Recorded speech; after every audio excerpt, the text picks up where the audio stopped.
আল্লাহর কসম লাগে, কথাগুলো শুনে যাবেন। দুনিয়াতে থাকা অবস্থায় যারা আখিরাতে বাজার করলো না, সওদা করলো না, পরকালে তাদের কি উপায় হবে সেই চিন্তা যারা করলো না, তাদের মতো হতভাগ্যই দুনিয়াতে আর কেউ নেই।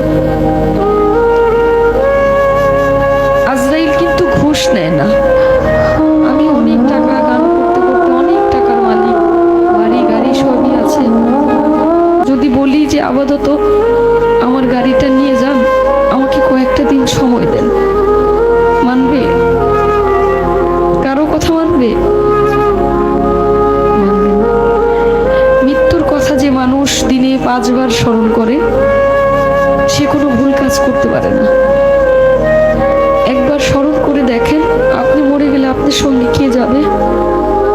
আপনি মরে যাওয়ার সঙ্গে সঙ্গে সকল কিছু ভাগাভাগি হয়ে যাবে।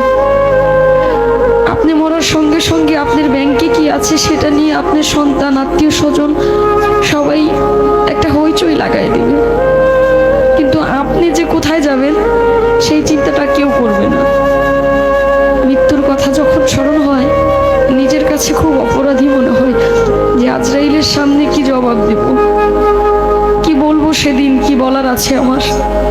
কিন্তু মালিকের কাছে একটাই চাওয়া, আমার নবী করিম সাল্লাল্লাহু আলাইহি ওয়াসাল্লামের কালেমা যেন আমার এই জবানে জারি হয়, আমি যেন মৃত্যুর সময় বলতে পারি কালেমায়ে তাইয়্যিব লা ইলাহা ইল্লাল্লাহু মুহাম্মাদুর রাসূলুল্লাহ সাল্লাল্লাহু